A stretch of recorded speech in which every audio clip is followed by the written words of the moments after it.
بسم اللہ الرحمن الرحیم۔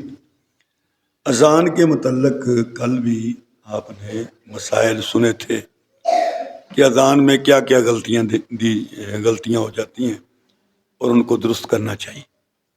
اذان کے وقت کانوں میں انگلیاں رکھنا، نبی کریم علیہ السلام نے حضرت بلال کو اذان دیتے وقت فرمایا تھا کہ کانوں میں اپنی انگلیاں رکھا کرو، ٹھیک ہے۔ اذان ٹھہر ٹھہر کے دینی چاہیے اور تکبیر جو ہے وہ جلدی جلدی کہنی چاہیے۔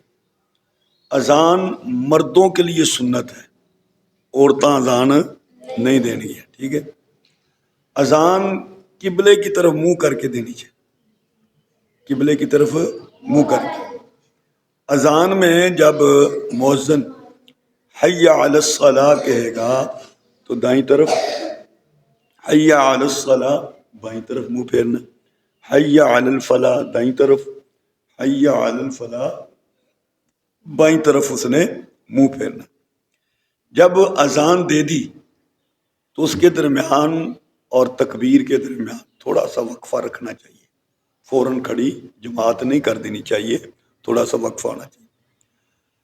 اگر کوئی بندہ مسجد میں موجود ہے، اذان سن رہا ہے، تو اذان سن کے اس کو مسجد سے فوراً باہر نہیں جانا چاہیے۔ ہاں اگر کوئی ضروری کام ہے تو ایسا کرے کہ سنتے پڑھ لے، سنتے پڑھ کر اگر اس نے ضروری کوئی کام سے جانا ہے اس نیت سے کہ میں جا کر فوراً واپس آ کے جماعت کے ساتھ نماز پڑھنی، پھر تو گنجائش ہے۔ لیکن نبی کریم علیہ السلام نے فرمایا کہ جو مسجد میں ہو اس نے اذان سنی اور اذان سن کر وہ گھر چلا گیا اور اس کا واپس آنے کا بھی کوئی ارادہ نہیں ہے، تو حضور نبی کریم علیہ السلام نے فرمایا ایسا شخص جو ہے وہ منافق ہے، ٹھیک ہے۔ اذان سنیں تو اذان جب ہو رہی ہو تو پھر اپنیاں گلاں باتاں چھڑ دینی، ٹھیک ہے۔ دھیان نال غور نال اذان بھی سننی ہے اور اذان کا جواب بھی دینا ہے۔ مؤذن کہہ رہا ہے اللہ اکبر تو آپ نے بھی کیا کہنا ہے، اور یہ مطلب نہیں کہ تساں بھی کنا جنگلا پا کے تے تہاں بھی پیچھے بانگ دینی شروع کر دینی، نہیں، بلکہ مؤذن کے اللہ اکبر تو آپ نے بھی آہستہ اللہ اکبر کہنا۔ مؤذن کہے گا اشہد ان لا الہ الا اللہ تو تساں بھی اشہد، مؤذن کہے گا اشہد ان محمد رسول اللہ تو تساں بھی یہ ہوئی کہنا۔ ہاں مؤذن کہے حی علی الصلاۃ تو آپ نے کہنا لا حول ولا قوت الا باللہ۔ مؤذن کہے حی علی الفلاح لا حول ولا قوت الا باللہ۔ مؤذن فجر دی جڑی اذان ہے اس کہے گا الصلاۃ خیر من النوم، اس دے جواب دے اندر صدقتا و بررتا، ٹھیک ہے، صدقتا و بررتا، ٹھیک ہو گیا۔ اذان سنے، اذان کا جواب دے۔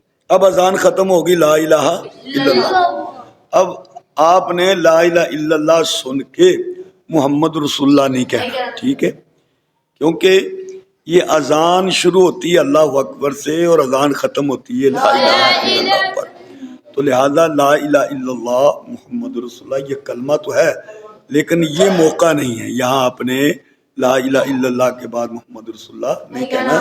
بعض لوگ ایسا کہتے ہیں، ایسا نہیں کہتے۔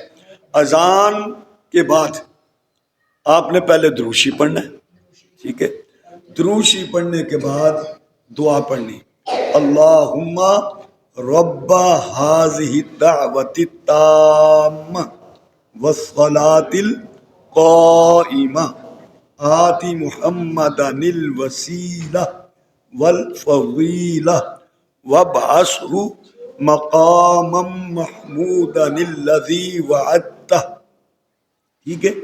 نبی کریم علیہ السلام نے فرمایا جو آدمی یہ دعا پڑھے گا حلت لہو شفاعتی یوم القیامہ، تو قیامت والے دن میں اس کی ضرور سفارش کروں گا، یہ بخاری شریف کی روایت ہے۔ تو اس طریقے سے آپ نے اذان سننی ہے اور اذان کا جواب دینا ہے۔ اذان سنیں گے تو بھی ثواب مل رہا ہے آپ کو، اذان کا جواب دے رہے ہیں تو بھی ثواب مل رہا ہے، اور پھر یہ دعا پڑھ رہے ہیں تو حضور صلی اللہ علیہ وسلم کی شفاعت سفارش قیامت کے دن وہ حاصل ہو جائے گی.